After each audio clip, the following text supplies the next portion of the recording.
Hey folks, welcome back to the channel. We got a quick Tarkov update for you today. We got 3 traders sent to loyalty level 4, at least unlocked if you have everything needed, and they increased the loot spawn again, I think. So let's not waste any more time and just get right into it. Okay, so what we have is we got Therapist to loyalty level 4, Ragman to loyalty level 4, and Jaeger to loyalty level 4. Assuming you had all the prerequisites met. I don't remember what the money was. I think it is actually 7.5 million for Ragman, probably about 6 million, maybe 5.5 for Jaeger, and Therapist. I've got so much spent on her, I don't know. I don't remember what it was, along with the rep and the levels and everything required for that. So what does this mean? Well, if you are that far along or you're going to get there on Therapist, it unlocks the big one. The one thing people will be looking for is the money case, assuming you can find all the items for it. There's also an injector case barter, the Kiba Arms outer door key, which you get the inner door from a quest. So this gives you the outer door, so you don't have to worry about finding it. If you haven't yet, you can get into Kiba, though with the way the hardcore wipe's going, it's probably not much in there anyways. And then there is the ibuprofen barter, which isn't too bad. Pretty simple, easy barter that is a handy pain med that you can use to craft propitols if you ever get that far along. The Grizzly cell is here, but I'm not spending 132,000 on Grizzlies myself. I'll end up doing the barter. These 2 items are really easy to find, and that's kind of what I've been doing. But that's level 4 Therapist along with some of her tasks. I mean, yeah, there is the thick cases here, but getting this many items, even if you're crafting them, it's going to take a long time to do it. Maybe finding them, but I doubt that as well. And then good luck finding 15 Letixes, but probably 17 or 18 because you're going to need them for your other tasks anyways and upgrading your med station. So not a lot there from Therapist 4. We'll go to Jaeger 4 next. The big one here, I've already got it clicked on, is the sick case. This is actually pretty achievable. You can get this. A lot of this stuff you could probably get in a handful of raids, minus the paracords. But you can craft the paracords, technically. And you will find them, so the sick case is there. Most of this stuff is weapon parts. You got 30mm and 34mm scope rings. Some of the stuff for the AXMC. Other than that, not much else that is super important. Scopes and thermals if you want to use it. They do have this weapon case, but pistol cases aren't easy to come by. And then the thick case from here, thick weapon case with 2 of these and 2 weapon cases, 4 ammo boxes, and 10 metal parts if you're after that, along with the auto Saiga shotgun. I think this is linked to the Halloween event, though, if I remember correctly. I could be wrong. They could have changed that, but I think you had to do the Halloween event to have this purchase, though I might be wrong there. And then the one that's actually matters, that the fewest players are probably going to have yet, is Ragman 4. First off, you can get the trooper bag pretty easily. 2 condensed milks and a milk will get you a trooper bag, which is a huge backpack. The Elberstock, the F4 Terminator, it's here, super expensive, big bag, kind of wonky, but if you're surviving your raids, it could be useful. And then this armor, it's just a sledgehammer. I'll start taking sledgehammers now out when I find them because this is a good class 5. Plus you can put other plates in here. You don't have to just put in these the Russian plates. You can put in the NATO plates as well. You can get the Gen 4 body armor if you happen to be able to find VPXs. You can craft these. It's just a bunch of hard drives to craft the SAS drive, so it's not too bad. Then you've got the MK3 is also a class 5, but these are pretty, I won't say they're rare, but they're not super duper common. You have the TV-110 for 138,000, which actually isn't too bad of a price. The TV-110 isn't a great on armor, but there isn't really great armor running around right now because of the hardcore wipe. Then you also have the 10 dog tags for the M2. This kind of barter is kind of silly because these gold chains are super rare. And then just a straight up buy. Some decent helmets. Again, you're going to start seeing the Death Shadow mask around a lot more, I think. And then kind of like the baby Alton, I call it. It's the LZSH or LSHZ. It's a class 4 helmet that you can put a class 5 lower Nate protector as well as a class 4 face shield that you've got to barter for. The only way to get the face shield for this is to barter for it, which is I think 3 plexis. Let me link that right here. Yep, 3 plexis gives you a class 4 face shield. Kind of a decent helmet if you want face covering. Then there's also the Vulcan, which is a graphics card. If you're finding those, it is a class 5 helmet. It used to be 6, but it's class 5 now. Thank Arena for that one. And good coverage. Kind of looks like a Spaceball helmet, but it also has a class 4 face shield to go on the front of it. It's got really high durability. 85 armor points is quite a high durability for a class 4 face shield. So it works pretty well. It doesn't break down quick. All right, so per the usual, we do a video, and in the morning, BSG changes some stuff. We got, this is going to be kind of a change in here, just because I filmed the whole video last night. Editors are working on it, and then BSG this morning adds 2 more traders. We got Prapor and Skier also unlocked to level 4. So we'll talk about them real quick.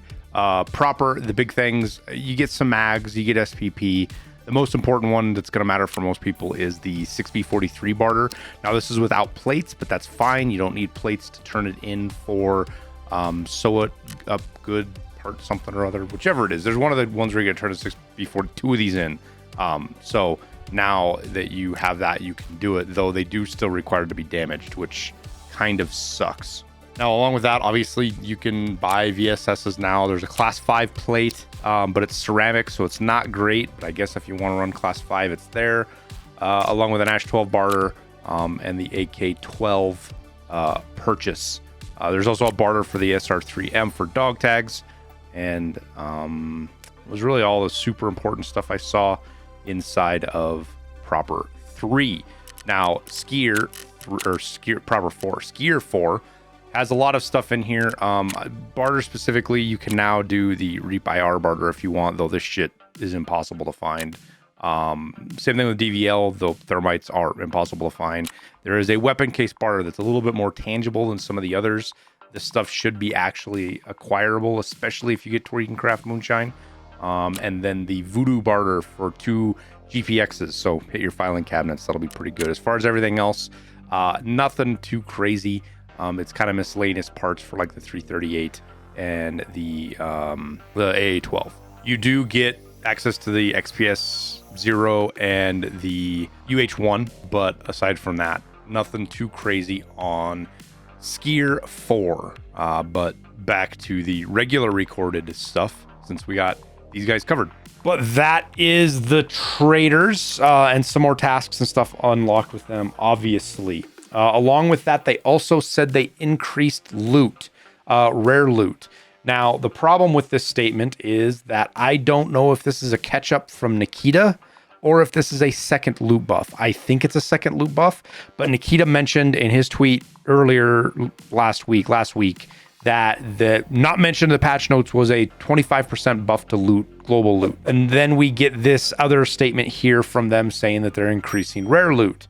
So I think it's 2 buffs to loot now. They're not like catching up and just putting it in the notes what Nikita said. I think this is an additional buff on top of that. So hopefully we'll start seeing some more loot out there. But from what I've been hearing from people, it hasn't really been the case. So that's the traders. One other thing I want to go over here real quick, though, is the roadmap, just as a reminder. So the roadmap, we'll zoom in here on the August patch so everybody can see it.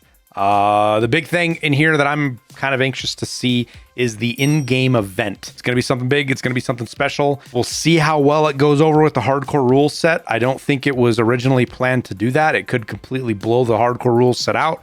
Maybe they use it as an opportunity to end the hardcore test.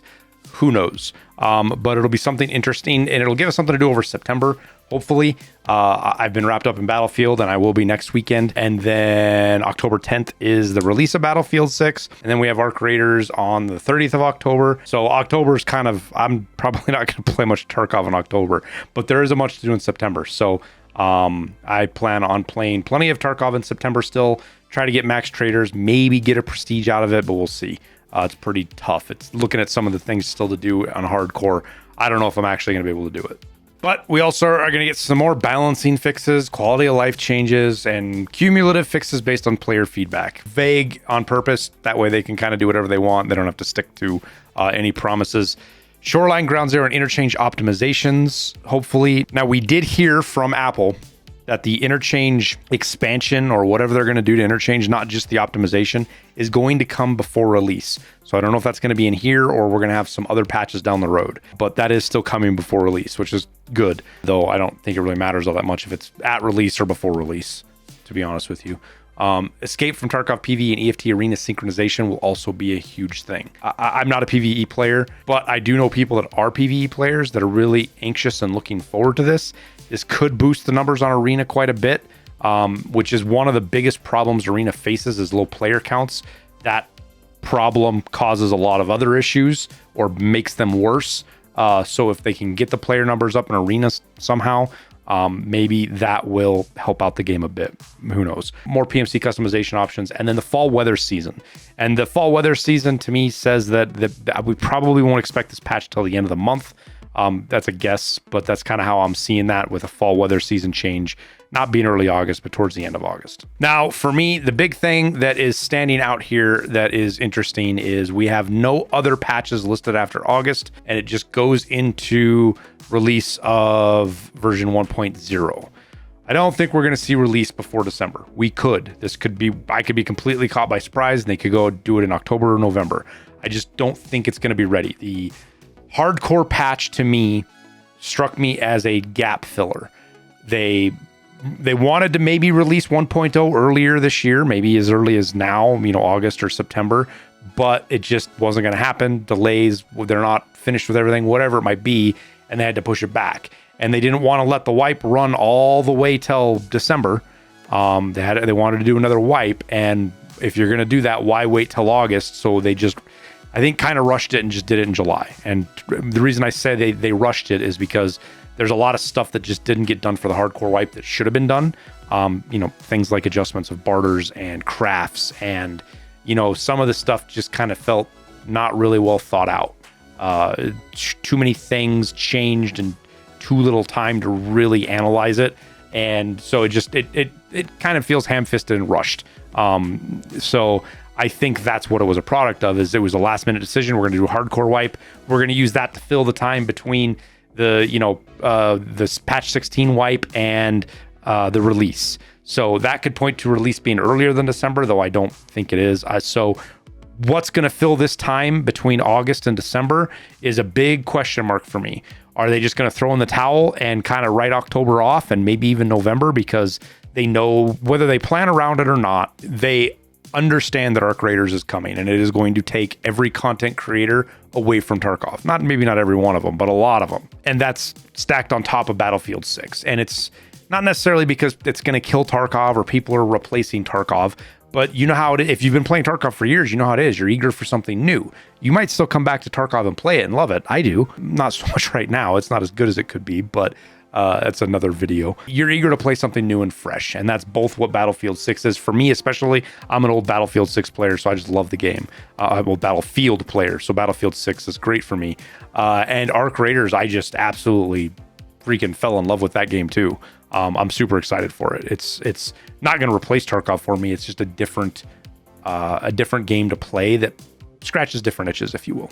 So whatever's going to fill that gap is going to be a big question mark. It's going to be really interesting to see what they decide to do and how it rolls out. I think we're going to get a date in the end of August. They're doing that PAX West in Seattle, and I would be very surprised if we don't get a date for 1.0 announced while they're there. If they don't do it there, maybe they do it in Tokyo or Korea, or I think Paris. There's 4 shows they're going to. I think the one in Europe is in Paris, but I could be wrong. Whichever one in Europe, they could announce at any one of those. And the last one of those isn't until November. I doubt they're going to go 1.0 before they're done doing these tours. This is marketing. They're doing all of this stuff to build up to 1.0, get word out about 1.0, and that way they can improve their sales for it once it comes around. So I don't think we're going to see a launch before then. That's another thing that kind of points to me in like November, December, is that all the game shows they're going to, or conventions or whatever you want to call them. But I think that's all I got. I'll quit yapping. As always, I appreciate you guys watching the content and supporting me. Leave a like and subscribe if you haven't already. It helps me out a ton. Tells YouTube you want to see more of this content. If you're playing Tarkov, I wish you the best of luck in your raids. Hopefully that spawn buff will actually play out. But with that, we'll say goodbye, and we'll see you in Tarkov.